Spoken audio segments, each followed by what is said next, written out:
بسم الله الرحمن الرحيم. أتى أمر الله فلا تستعجلوه سبحانه وتعالى عما يشركون. ينزل الملائكة بالروح من أمره على من يشاء من عباده أن أنذروا أنه لا إله إلا أنا فاتقون. خلق السماوات والأرض بالحق تعالى عما يشركون. خلق الإنسان من نطفة فإذا هو خصيم مبين. والأنعام خلقها لكم فيها دفء ومنافع ومنها تاكلون ولكم فيها جمال حين تريحون وحين تسرحون. وتحمل أثقالكم إلى بلد لم تكونوا بالغيه إلا بشق الأنفس إن ربكم لرؤوف رحيم. والخيل والبغال والحمير لتركبوها وزينة ويخلق ما لا تعلمون. وعلى الله قصد السبيل ومنها جائر ولو شاء لهداكم أجمعين. هو الذي أنزل من السماء ماء لكم منه شراب ومنه شجر فيه تسيمون. ينبت لكم به الزرع والزيتون والنخيل والأعناب ومن كل الثمرات إن في ذلك لآية لقوم يتفكرون. وسخر لكم الليل والنهار والشمس والقمر والنجوم مسخرات بأمره إن في ذلك لآيات لقوم يعقلون. وما ذرأ لكم في الأرض مختلفا ألوانه إن في ذلك لآية لقوم يذكرون. وهو الذي سخر البحر لتأكلوا منه لحما طريا وتستخرجوا منه حلية تلبسونها وترى الفلك مواخر فيه ولتبتغوا من فضله ولعلكم تشكرون. وألقى في الأرض رواسي أن تميد بكم وأنهارا وسبلا لعلكم تهتدون وعلامات وبالنجم هم يهتدون. أفمن يخلق كمن لا يخلق أفلا تذكرون. وإن تعدوا نعمة الله لا تحصوها إن الله لغفور رحيم. والله يعلم ما تسرون وما تعلنون. والذين تدعون من دون الله لا يخلقون شيئا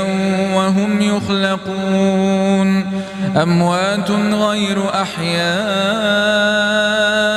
وما يشعرون أيان يبعثون. إلهكم إله واحد فالذين لا يؤمنون بالآخرة قلوبهم منكرة وهم مستكبرون. لا جرم أن الله يعلم ما يسرون وما يعلنون إنه لا يحب المستكبرين وإذا قيل لهم ماذا أنزل ربكم قالوا أساطير الأولين ليحملوا أوزارهم كاملة يوم القيامة ومن أوزار الذين يضلونهم بغير علم ألا ساء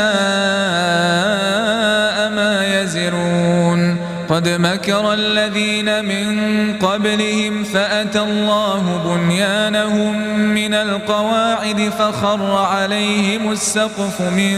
فوقهم وأتاهم العذاب من حيث لا يشعرون ثم يوم القيامة يخزيهم ويقول أين شركائي الذين كنتم تشاقون فيهم قال الذين أوتوا العلم إن الخزي اليوم والسوء على الكافرين الذين تتوفاهم الملائكة ظالمي أنفسهم فألقوا السلم ما كنا نعمل من سوء بلى إن الله عليم بما كنتم تعملون فادخلوا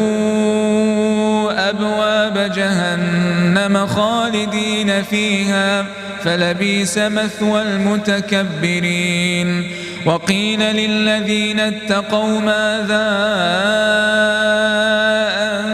أنزل ربكم قالوا خيرا للذين أحسنوا في هذه الدنيا حسنة ولدار الآخرة خير ولنعم دار المتقين جنات عدن يدخلونها تجري من تحتها الأنهار لهم فيها ما يشاءون كذلك يجزي الله المتقين الذين تتوفاهم الملائكة طيبين يقولون سلام عليكم ادخلوا الجنة بما كنتم تعملون هل ينظرون إلا أن تأتيهم الملائكة أو يأتي أمر ربك كذلك فعل الذين من قبلهم وما ظلمهم الله ولكن كانوا أنفسهم يظلمون فأصابهم سيئات ما عملوا وحاق بهم ما كانوا به يستهزئون وقال الذين أشركوا لو شاء الله ما عبدنا من دونه من شيء نحن ولا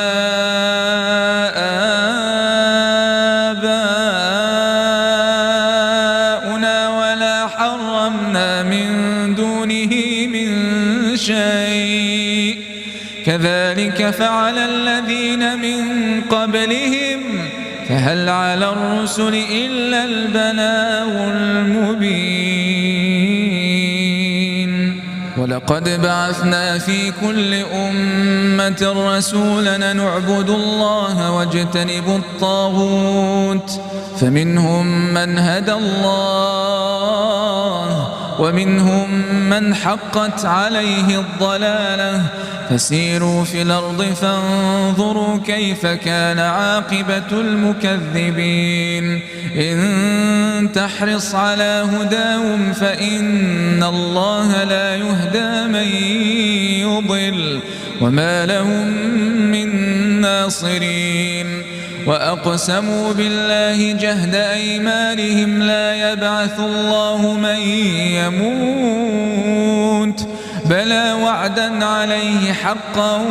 ولكن أكثر الناس لا يعلمون ليبين لهم الذي يختلفون فيه وليعلم الذين كفروا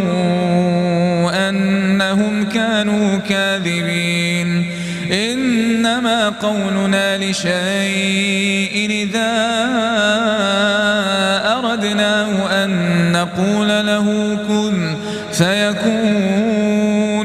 والذين هاجروا في الله من بعد ما ظلموا لنبوئنهم في الدنيا حسنة ولأجر الآخرة أكبر لو كانوا يعلمون الذين صبروا وعلى ربهم يتوكلون وما أرسلنا من قبلك إلا رجالا يوحى إليهم فاسألوا أهل الذكر إن كنتم لا تعلمون بالبينات والزبر وأنزلنا إليك الذكر لتبين للناس ما نزل إليهم ولعلهم يتفكرون أفأمن الذين مكروا السيئات أن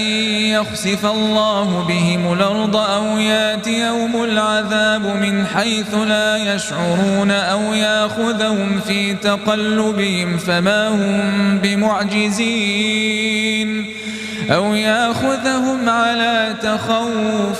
فإن ربكم لرؤوف رحيم أولم يروا إلى ما خلق الله من شيء يتفيأ ظلاله عن اليمين والشمائل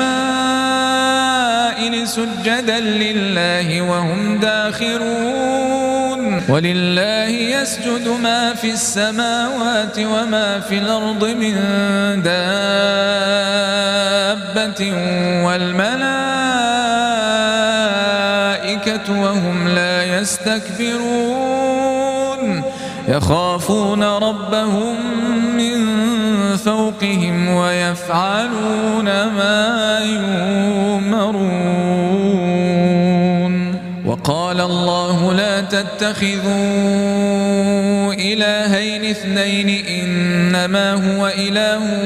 واحد فإياي فارهبون وله ما في السماوات والأرض وله الدين واصبا أفغير الله تتقون وما بكم من نعمة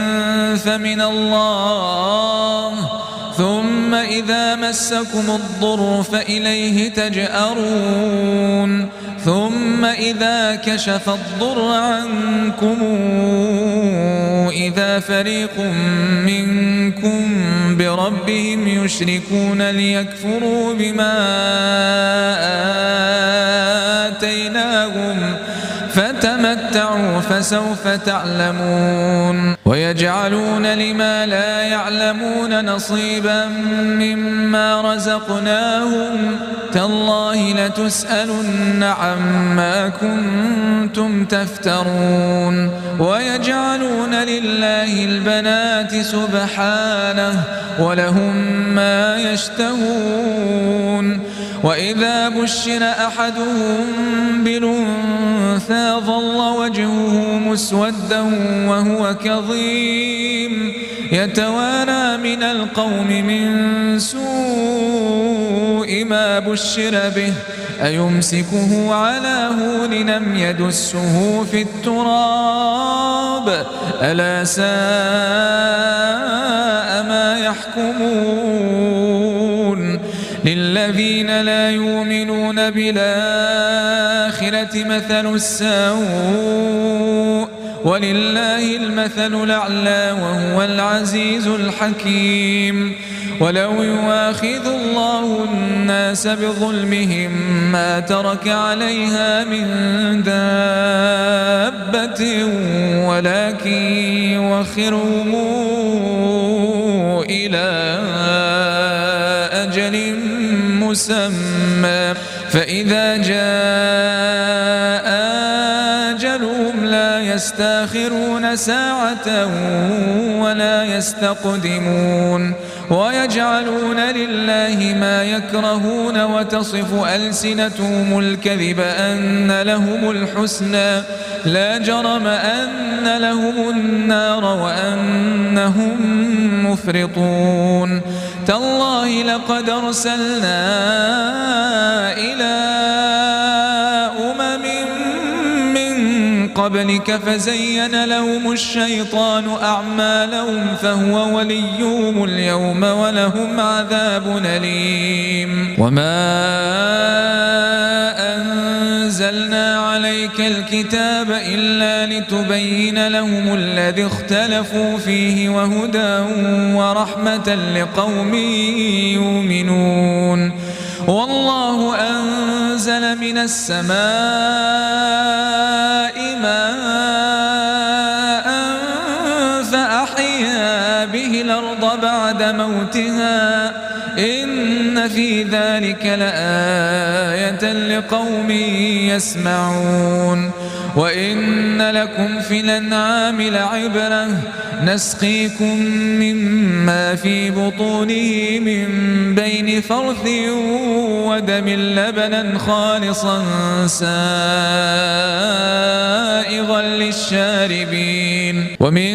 ثمرات النخيل والأعناب تتخذون منه سكرا ورزقا حسنا إن في ذلك لآية لقوم يعقلون وأوحى ربك إلى النحل أن اتخذي من الجبال بيوتا ومن الشجر ومما يعرشون ثم كلي من كل الثمرات فاسلكي سبل ربك ذللا يخرج من بطونها شراب مختلف ألوانه فيه شفاء للناس إن في ذلك لآية لقوم يتفكرون والله خلقكم ثم يتوفاكم ومنكم من يرد إلى أرذل العمر لكي لا يعلم بعد علم شيئا إن الله عليم قدير والله فضل بعضكم على بعض في الرزق فما الذين فضلوا براد رزقهم على ما ملكت أيمانهم فهم فيه سواء أفبنعمة الله يجحدون والله جعل لكم من أنفسكم أزواجا وجعل لكم من أزواجكم بنين وحفدة ورزقكم من الطيبات أفبالباطل يؤمنون وبنعمة الله هم يكفرون ويعبدون من دون الله ما لا يملك لهم رزقا من السماوات والأرض شيئا ولا يستطيعون فلا تضربوا لله الأمثال إن الله يعلم وأنتم لا تعلمون ضرب الله مثلا عبدا مملوكا لا يقدر على شيء ومن رزقناه منا رزقا حسنا فهو ينفق منه سرا وجهرا هل يستوون الحمد لله بل أكثرهم لا يعلمون وضرب الله مثلا رجلين أحدهما أبكم لا يقدر على شيء وهو كل على مولاه أينما يوجهه لا يأت بخير هل يستوي هو ومن يأمر بالعدل وهو على صراط مستقيم ولله غيب السماوات والأرض وما أمر الساعة إلا كلمح البصر أو هو أقرب إن الله على كل شيء قدير والله أخرجكم من بطون أمهاتكم لا تعلمون شيئا وجعل لكم السمع والأبصار والأفئدة لعلكم تشكرون ألم يروا إلى الطير مسخرات في جو السماء ما يمسكهن إلا الله إن في ذلك لآيات لقوم يؤمنون والله جعل لكم من بيوتكم سكنا وجعل لكم من جلود الأنعام بيوتا تستخفونها يوم ظعنكم ويوم إقامتكم ومن أصوافها وأوبارها وأشعارها أثاثا ومتاعا إلى حين والله جعل لكم مما خلق ظلالا وجعل لكم من الجبال أكنانا وجعل لكم سرابيل تقيكم الحر وسرابيل تقيكم بأسكم كذلك يتم نعمته عليكم لعلكم تسلمون فإن تولوا فإنما عليك البلاغ المبين يعرفون نعمة الله ثم ينكرونها وأكثرهم الكافرون ويوم نبعث من كل أمة شهيدا ثم لا يؤذن للذين كفروا ولا هم يستعتبون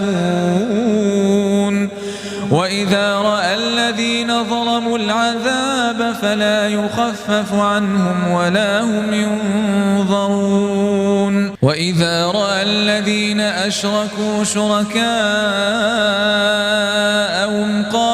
قالوا ربنا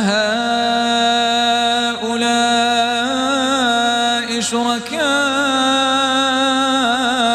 الذين كنا ندعو من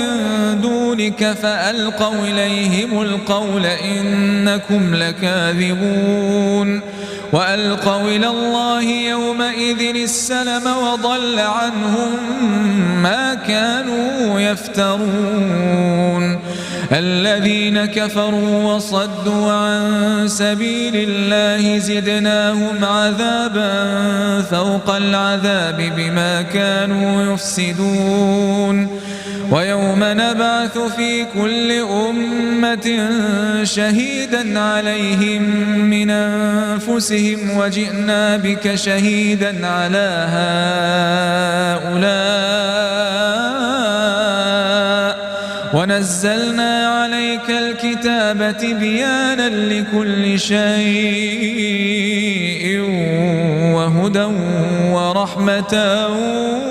وبشرى للمسلمين إن الله يأمر بالعدل والإحسان وإيتاء ذي القربى وينهى عن الفحشاء والمنكر والبغي يعظكم لعلكم تذكرون وأوفوا بعهد الله إذا عاهدتم ولا تنقضوا الأيمان بعد توكيدها وقد جعلتم الله عليكم كفيلا إن الله يعلم ما تفعلون ولا تكونوا كالتي نقضت غزلها من بعد قوة أنكاثا تتخذون أيمانكم دخلا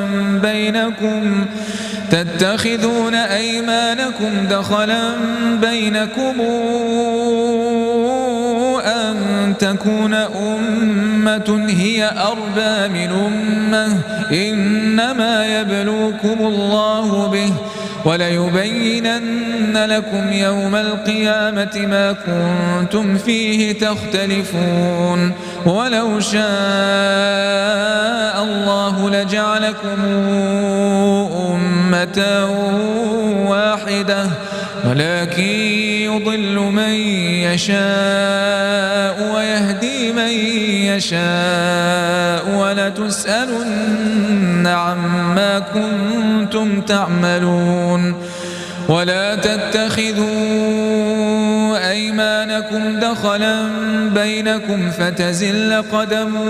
بعد ثبوتها وتذوقوا السوء بما صددتم عن سبيل الله ولكم عذاب عظيم ولا تشتروا بعهد الله ثمنا قليلا إنما عند الله هو خير لكم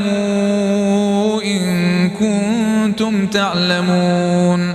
ما عندكم ينفد وما عند الله باق وليجزين الذين صبروا أجرهم بأحسن ما كانوا يعملون من عمل صالحا من ذكر أو أنثى وهو مؤمن فلنحيينه حياة طيبة ولنجزينهم أجرهم بأحسن ما كانوا يعملون فإذا قرأت القرآن فاستعذ بالله من الشيطان الرجيم إنه ليس له سلطان على الذين آمنوا وعلى ربهم يتوكلون إنما سلطانه على الذين يتولونه والذين هم به مشركون وإذا بدلنا آية مكان آية والله أعلم بما ينزل قالوا إنما أنت مفتر بل أكثرهم لا يعلمون قل نزله روح القدس من ربك بالحق ليثبت الذين آمنوا وهدى وبشرى للمسلمين ولقد نعلم أنهم يقولون إنما يعلمه بشر لسان الذين يلحدون إليه أعجمي وهذا لسان عربي مبين إن الذين لا يؤمنون بآيات الله لا يهديهم الله ولهم عذاب أليم إنما يفتري الكذب الذين لا يؤمنون بآيات الله وأولئك هم الكاذبون من كفر بالله من بعد إيمانه إلا من أكره وقلبه مطمئن بالإيمان ولكن من شرح بالكفر صدرا فعليهم غضب من الله ولهم عذاب عظيم ذلك بأنهم استحبوا الحياة الدنيا على الآخرة وأن الله لا يهدي القوم الكافرين أولئك الذين طبع الله على قلوبهم وسمعهم وأبصارهم وأولئك هم الغافلون لا جرم أنهم في الآخرة هم الخاسرون ثم إن ربك للذين هاجروا من بعد ما فتنوا ثم جاهدوا وصبروا إن ربك من بعدها لغفور رحيم يوم تأتي كل نفس تجادل عن نفسها وتوفى كل نفس ما عملت وهم لا يظلمون وضرب الله مثلا قرية كانت آمنة مطمئنة ياتيها رزقها رغدا من كل مكان فكفرت بأنعم الله فأذاقها الله لباس الجوع والخوف بما كانوا يصنعون. ولقد جاءهم رسول منهم فكذبوه فأخذهم العذاب وهم ظالمون. فكلوا مما رزقكم الله حلالا طيبا واشكروا نعمة الله إن كنتم إياه تعبدون. إنما حرم عليكم الميتة والدم ولحم الخنزير وما أهل لغير الله به فمن اضطر غير باغ ولا عاد فإن الله غفور رحيم. ولا تقولوا لما تصف ألسنتكم الكذب هذا حلال وهذا حرام لتفتروا على الله الكذب إن الذين يفترون على الله الكذب لا يفلحون. متاع قليل ولهم عذاب أليم. وعلى الذين هادوا حرمنا ما قصصنا عليك من قبل وما ظلمناهم ولكن كانوا أنفسهم يظلمون. ثم إن ربك للذين عملوا السوء بجهالة ثم تابوا من بعد ذلك وأصلحوا إن ربك من بعدها لغفور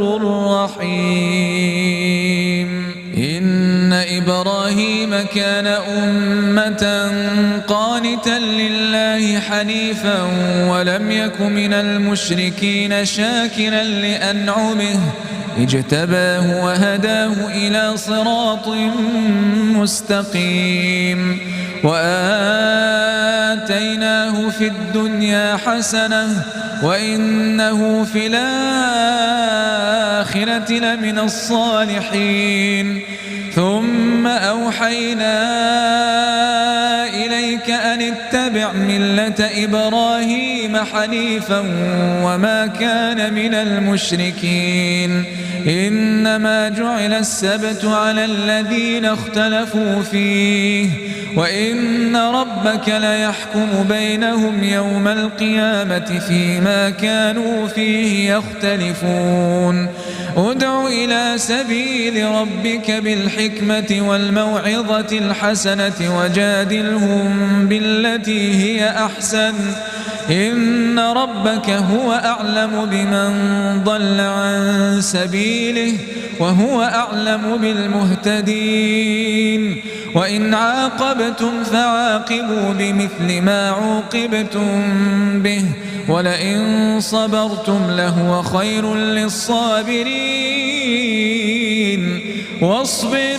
وما صبرك إلا بالله ولا تحزن عليهم ولا تك في ضيق مما يمكرون. إن الله مع الذين اتقوا والذين هم محسنون.